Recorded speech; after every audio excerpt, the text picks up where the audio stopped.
बालकांड में भी सामाजिक व्यवस्था को हम देखें तो वहाँ पर लिखा है कि जब भगवान राम पैदा हुए तो इस समाज की क्या हालत थी। इतनी बड़ी छुआछूत, ऊंच नीच का भेदभाव था। जैसा कि आज भी, अब तो बहुत कम, क्योंकि भगवान नारायण जी को जन्म लिए 155-56 वर्ष हुए और 155-56 वर्ष में ही जो इस विश्व की परिवर्तन लीला है उसमें कितनी विषमता समाप्त हो गई, ये किसी से छुपा हुआ नहीं है। तो जब भगवान राम जन्म लेकर के, गुरु के यहाँ पढ़ करके, और फिर जब उनका राज तिलक होने को आया तो उनको कैकेयी के 2 वरदानों के कारण वनवास जाना पड़ा। वनवास जब वो गए तो जो वहाँ की व्यवस्था थी इतनी छुआछूत थी कि कोई, उसमें लिखा है, जाए छाह छुरे वही सीता, लोक वेद सब भात नहीं मीठा। इतना त्रेता युग में आवरण आ गया था कि छाया पड़ने से छूत लग जाती। ऐसी जब अवस्था आ जाती है तभी वह विश्वरूप परमात्मा का विशेष तेजांश मानव शरीर में अवतरित होता है और अपना उनका जो चरित्र है उसकी तरफ अपन देखें। रामचरितमानस यह नामा, तो ये जो मानस नाम का ग्रंथ भगवान राम का जिसमें चित्र निरूपित किया गया है, निरूपण किया गया है, संत तुलसीदास जी कह रहे हैं कि जिस समय भगवान राम के भाई माताएं अयोध्या की जनता मिलने के लिए गई तो बहुत ज़्यादा विषमता थी, छुआछूत बहुत ज़्यादा थी। जैसा कि सबरी के प्रसंग में भी आया, लेकिन उसको न लेते हुए अपन ये बताना चाहते हैं कि वहाँ जो जंगल में रहने वाले लोग थे, जब अयोध्यावासी गए, राम लक्ष्मण पूर्व से वहाँ थे, उनसे मिलने के लिए, उन्हें मनाने के लिए भरत अपनी सेना माताओं के सहित और जनक जी एवं गुरु जी भी गए। उसमें लिखा कि भर भर पर्णकुटी रुचिरूरी, कंदमूल फल अंकुर जूरी। वहाँ जो रहने वाले आदिवासी वनवासी लोग थे उनकी सेवा करने के लिए उनके पास धातु के बर्तन नहीं थे।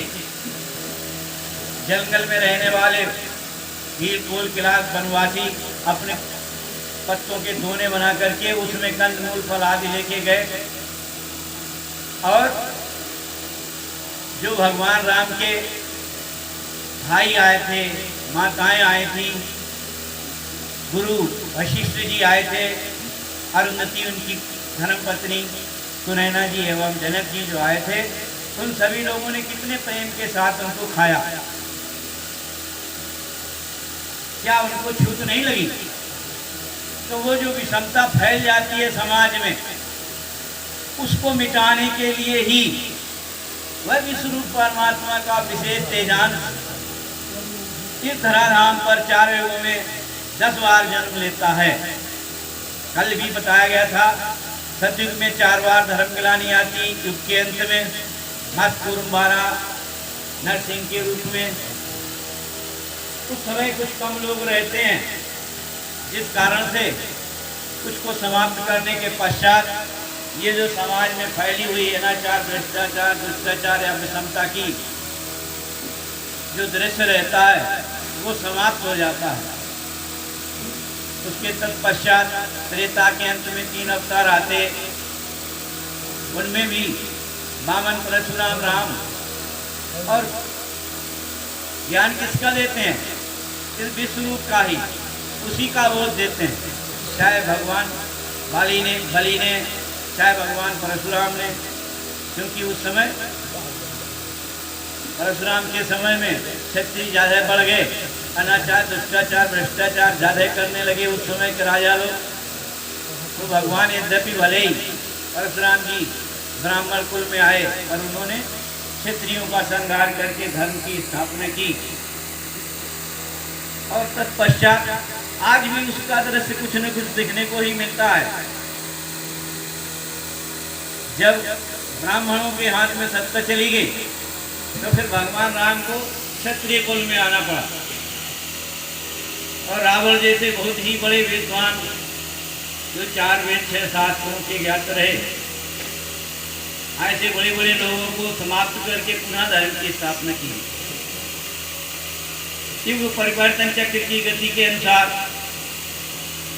चाहे अपन भी कितनी भी कोशिश करें, परंतु क्या सत्युग ला सकते हैं? मैं तो निमित्त हूँ, केवल हम निमित्त बन सकते हैं। वास्तव में तो ये स्वयं विश्व प्रकृति के 3 गुण निरंतर चक्राकार गति में घूमते रहते हैं। उनकी घूमती हुई अवस्था में ही आज का जो वर्तमान का परिदृश्य है वो तमोगुणों पर बीच में सत्वगुण, अंत में रजोगुण है।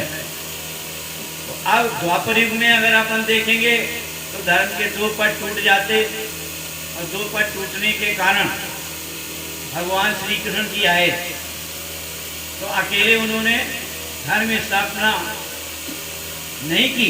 उन्होंने 2 काम किए, क्षत्रिय का भी काम किया और ब्राह्मण का भी, उपदेश भी दिया और युद्ध भी किए और महाभारत करवा के पुनः धर्म की स्थापना की। लेकिन विश्व प्रकृति चक्र की खंड चक्राकार गति के कारण यह चक्र जो है वो निरंतर नीचे की तरफ अवतरित रहता है। कुछ कारण से भगवान के समय में ही, भगवान श्री कृष्ण के ही समय में उन्हीं के जो पुत्र शाम आदि थे उन लोगों ने गड़बड़ी शुरू कर दी, जो भी हमें नहीं खाना चाहिए। जैसे कि मनुष्य के लिए तो स्वामी जी ने सवेरे सर्वांग योग में बताया ही था अपन लोगों को कि जो भोजन बना है स्वाभाविक रूप से हमें वही करना चाहिए, परंतु हमारे अंदर इतनी विकृति आ गई है कि हम 4 खानियों का भोजन लेने लगे, जबकि अन्य जितने हैं उद्भी स्वेदज, अंडज और चौपाई तक वो अपना स्वाभाविक भोजन करते हैं, परंतु अपन 4 खानियों को शुरू हो गए। हमें देखना चाहिए, क्योंकि जो भी इसमें सबसे बड़ा महत्व जो रहता भोजन का ही रहता है और भोजन से ही अपना जन्म होता है। जैसे गीता में लिखा अन्नाद भवन्ति भूतानि पर्जन्यादि अन्न संभवा, अन्न से भूत होते हैं, जल से अन्न है बने। अपन जो अन्न खाते हैं उसी से इसमें जो अध्याय 5 में भगवान नरेंद्र जी ने सर्वांग योग में बताया, जीवों में अन्न के द्वारा तीनों स्थूल रूप से अहवाद बने पित्त वेग से कूदने लगे।